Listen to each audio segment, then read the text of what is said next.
So I want to move on to talk a little bit more about the Global Majority versus the UK government case and campaign, and how do you see it developing in its legal and extra lens with regard to its key stages of progression? How do you see that developing? Say a little bit about the legal and the extra legal dimensions. Absolutely. It's important for us to start in, I think, acknowledging just some timelines, and also to look at, I mean, this battle has very much already started, and I don't really take those words lightly. For us, it was important to file the case on the 1st of May, the inaugural first day of African Liberation Awareness Month, but also a day in which we could commemorate the history of William Davidson, a pioneer in British politics. And so we have filed the case, and that gives the government 21 days to respond. That response is being processed, and for us it's really important that we can always share that and look at the reality of how our government treats the expressions of determination and rights of African people and of young people of the diaspora and people around the world. And then the expectation would be that we take them to court on the grounds that there's nothing they can say that will be satisfying. And so this summer, midsummer, late summer, we'll expect a court date. And from there, it's really important that our real emphasis is not about just this sense of what a legal process is, but our organising work, the work that we're involved in right now, is the way in which this reality gets shared, and this conversation about these obscure sense of legal rights on which, the lives of billions of people around the world hang on the discussions of a few people in the court about whose rights really matter, is to share that reality and to expose that, and then to organise in response to the real gains that the Paris Agreement enshrined in law could offer, which means to begin financial transfers and to start the process of compensation, to support vulnerable communities like our communities globally, to support adaptation methods. That means, and for us, that means, initiatives for planet repair led by community peoples, our organisations and our formations across the world. And that process of organising is the main point here, because either the government comes out and says that the rights of the global majority are insignificant. Either it doubles down, or it will double down on this nativist identity of a global Britain who's ready to warmonger and destroy the world, pretty much. Or we have this reality where we have an organised community of the global majority that are prepared to, whose leadership, whose resistance is legitimate, and in legitimising the resistance and the rights to self-determination of people around the world, we can delegitimise the roles of the legal obscurities which have been in that way. And for us, I mean, that is what we're headed for. It's always the point of this case is the legitimisation of our peoples, the legitimation of their lives, of their ancestral wisdoms, of their rights to life, of our right to a family life which is global, and the delegitimization of anything which says otherwise. And the UK has that chance to say how it truly feels about all of us. Okay, so in just asking you to elaborate on that a bit more, in terms of the conventional legal case, and you've gone through the process. Now, what would happen if the case was not accepted? Is everything hinged on this conventional legal case? No, the real case, and this is still a legal case. It's an extra legal case, but the real legal case happens with the people, with the power of people's awareness to grasp the simple reality and the ironies and the contradictions of our society. And in grasping the irony, which is that rights to life in some parts of the world have to come at the expense of other parts of the world. And to switch our minds to respecting those rights is to empower our resistance globally. And that's the process that matters for us, to build together the serious consolidated networks of all of those who are organising for planet repairs, and to build our alternative and to organise our alternative that supports those initiatives, that can coordinate true global resistance and that can support local manifestations of stopping harm and funding repair. And that's all of where the work lies. And the alternative is the most important thing that we can build. True assemblies and possibilities of people power, organised by people around the world. And that is part of the solution of what we call the climate crisis. That is how we stop the harm of the manganese. And I think what is exciting, I think, for a younger generation is that we know that we have to win this battle. And we will win. And that's what the efforts are really going into. The legal case, in many ways, is for the UK to speak its mind and to say its truth, while we organise and grow in our awareness of our own truths. Okay. So you've mentioned planet repairs and you've mentioned repair. For those who are watching and listening who may not be familiar with these terms, what does it mean? What are planet repairs? It's really important, I think, for us when we look at planet repairs, is that we accept that there is this one planet that we have been tasked with inhabiting, sharing, to love and live in. And this single planet, like someone who I really respect always says, there are no repairs on a dead planet. I'm close. No reparations on a dead planet. However, people understand or understand what reparations mean. Absolutely. Or will look like. And so for us, it's this sense of there is this one planet inhabited by many peoples, and as the global majority, what we represent is a multipolar vision of how justice can work and how we can address what is.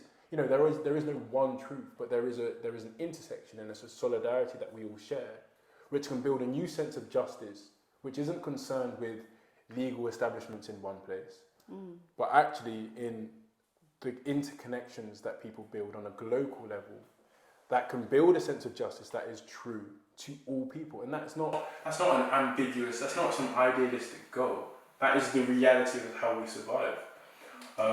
And so for us, that's what planet repairs means. And repairs as an African heritage, for us in the African community, it's about righting the wrongs of history, addressing them, acknowledging them first, which we seem really slow to do. And in doing so, we understand what is our positionality to global justice. And when we do that, we can support the real initiatives that stop the harm first, guarantee that we're not going back to where we've come from, and then create the environment which supports the initiatives that change that dynamic and allow us as individuals, as communities. And these are never things that we limit. It's not limited to any community, because the repair of the African community, the repair of communities who are most harmed, scientists now widely accept that is the solution, and that alone is the only way we can address planet repairs. I mean, there is no other word apart from planet repairs. Global justice is planet repairs.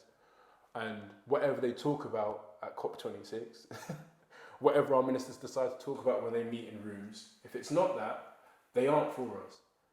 And that's why I think it's important that planet repairs, we understand that's a thing that is organised by us and it's led by us. And we just have to fit into that puzzle. Okay, thank you. And are you giving serious thought to the possible backlash and other undesirable consequences of the global majority versus UK government case and campaign, and therefore paying attention to organising your own personal security and community self-defence precautions in the light of the Kill the Bills issues and other concerns about counterinsurgency operations that are raising alarms about a greenwash drift towards eco-fascism in and beyond the UK? today? It's, I mean, I pay. It's something that I think we think about. It's something we talk about. It's something we organise around. None of us can afford to waste time or to inconvenience ourselves being naive about the forces that we're up against. And the reason why we know that we can't be naive about them is because we are in contact with them, we experience and we know those who lose their lives to committed struggle for liberation. The real success and security of this case is up to the responsibility of people who understand that for us, our liberation is a shared one. And so security can't really be addressed in any adequate way. I mean, this is a state that has billions to pour into counterinsurgency. This is a state that can, in full sight of the public, drop 2 bills to just double down on being absolutely invincible in the eyes of any law. This is a state that has been supposedly accountable to us, responsible for ecocide and genocide globally. This is a state that in my lifetime went to go and destroy the peoples of Iraq. And still to that day, that violence has not been repaired. That has happened in our lifetime. In fact, that's funded by taxpayers. This is a state on which up till 2015, we were paying compensation to slave owners of our own people. So, I mean, we can have no misgivings about what we're up against. We can have no misgivings about the real threat of violence. But security, power, doesn't reside in any one individual, but in the forms of international solidarity that we choose to engage in, which is that we know that our communities globally are leading this struggle. And our security is bound up in how much we can share and amplify and work with each other to continue to support each other's work. And I feel that support from our community.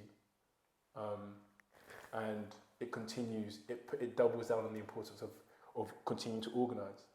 And, you know, Kwame Nkrumah didn't go to Ghana to walk around and just talk to people. He spent 10 years, a solid decade, telling everyone to get organised. The success of the Cuban Revolution was about its organisation. And I think we should hold up these examples because we should look at real people's power and what they resisted. The Vietnamese people give us that perfect example. And whatever we think the struggle looks like, because the legal case I'm not trying to say that represents the armed people's struggle. I'm not talking about the violence of, but we've seen the Kill the Bill process. We've seen police brutality on the streets of the UK. That is part of our history existing in the UK. But our security comes down from the fact that we are developing, we are working as people, and we are organising, and we can only trust that process and trust our lives to that process. So would you say that yourself and the other young co-claimants are brave individuals for taking up this case in light of some of these issues that you have raised? No, absolutely not. I think we feel. No, I think we spend a lot of time thinking about what else we can be doing. Sometimes the question is hard enough for us to be thinking about what else we should be doing. We're not brave individuals, but we stand supported by communities who give us actually a lot of that ability to do something else. And that's refreshing. And I believe, I don't know what your thoughts are, but I feel that there's a tendency at this time, certainly over the last 10 years, there's a lot of resources that have gone into propaganda that promotes this notion about people are just British, people like you, people like the co-claimants, even people like myself, and propaganda that really tries to encourage us to de-link from the global majority, from our origins, from our homelands, from our people's power. So I think that the approach that you're taking, given that you're all such young people, is quite different to some of the trends that we've been seeing that are very much focused on even our diaspora experience, Absolutely. but trying to get more inclusion or recognition of our humanity within the global north, but totally disconnected from the real source of our power and our dignity base, our land mass, our land base, our sort of territories, you know, that where we've shaped culture and community and civilization. I can't say that better. So yeah, for me, I think this is what's refreshing as well, because it's a bit of, in some might say, an enigma in the way that you are, even though you're located here, and on one degree may claim Britishness, on one degree, I don't know, to some degree, but what's really coming through from what you're saying is this connection with home, and that home is not necessarily the UK. Gil Scott Heron, home is where the heart is, and our hearts exist in many places, I think, as African peoples. There's definitely that sense. But to come back to the question of courage, if we want to know what courage is, if it's not historical examples, I mean, let's look at what's happening in Colombia right now, right this minute. I mean, courage, we even, I think, we've got the luxury to sit in the global north and to witness what real courage is, and to take a term like that and apply it to a sense of luxury and comfort, and working for more comfort. And that's not what I see as courage. I mean, I see courage as the true resistance that is relentless. And we have these examples all around the world. And again, it's the global majority that offers a true definition of what that courage is one that can't be rooted in idealisms on TV or misrepresentations on the news. It's rooted in a reality of a struggle which is for life and death, and it's not for anything else. It's for survival, and it's for dignity, and for real people's human rights. That's where courage is. And I think often we talk about that, and we make it a thing that we know it's a thing that we'd rather talk around than address, because I think it probably gives us a sense of, well, it doubles down on being comfortable, I suppose. Okay, and finally, what do you envision to be the ultimate fruition of all efforts being made towards the success of the global majority versus the UK government case and campaign? In essence, it's real people's solidarity. To move past, I think, the narrative of solidarity being a lack of action, a solidarity that doesn't cost anything, to recognise real resistance, to legitimise real resistance, and to accept what is really quite a basic fact about if human rights are universal, and if they are fundamental to our sense of democracy, then let them be applied universally so that people across the world can exercise their right to self-determination. And because we know they are doing that, let's respect that right and support that right, and that be the solidarity that we insist on. And if the UK is going to play any role on the global stage again, let it be one of administering support. If it's going to insist on being the administrator, then let it administer support to our communities in the global south. And I think if we can legitimise resistance and delegitimise violence, then and use that to consolidate and organise efforts around the world, then we'll be moving forward.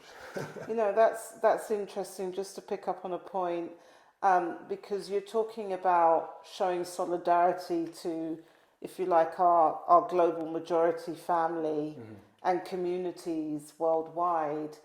And we're living in a time, especially given that we're located in the UK, where there's a lot of focus and attention on youth protests in the UK, young people coming out on the streets And this is often presented as being the revolution.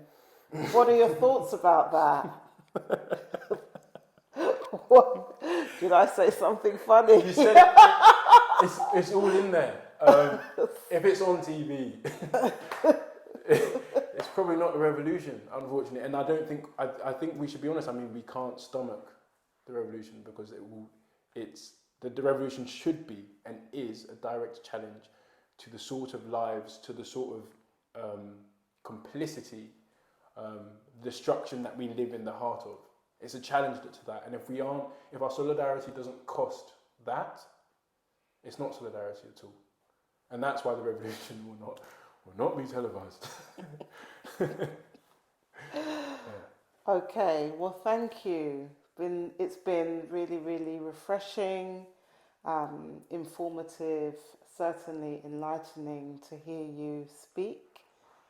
So, are there any final words that you wish to share with our viewers and listeners? Not in particular. I mean, always to follow and support the campaign. We care that we can share that information and that we democratise and dismantle the obscurity of a legal establishment that's keeping us. So how can people find out more? That's what we're getting to. At GlobalMajorityV, at GlobalMajorityvs's, emails at admin@globalmajorityvs.earth, and yeah, just check yourself and yeah, stay in the loop of supporting our action. I think it's important that we can all build that community. So apart from checking out information, contacting you, are there any other concrete ways that people can support, especially the campaigning side? One of our main campaign methods is to focus on that we are all witnesses to this destruction, and the way in which I think we can all participate and support the campaign is by, we're asking people to support with their own witness testimonies. We're all witnesses to violence and disrepair in our communities across the UK. This is the truth. Across the global south, in the global north, colonised and working class communities experience that reality. And the real support, the real change in the power of this case comes from the way in which we can all see this case as ours. And that means to lay witness to and to give testimony to the disrepair and the violence in our communities. And that be used as evidence in the UK courts. And when we do that, when the UK courts see the reality of disrepair, then we move in that direction to supporting that repair. So drop your witness statements and also support our crowd action to make sure we can cover our costs. And as well as that, follow information, share the information, and be part of, I think, that conversation about reparations and understanding the need for repair for all of us. Thank you, Jerry, Kovina, Amakwando. Thank you very much.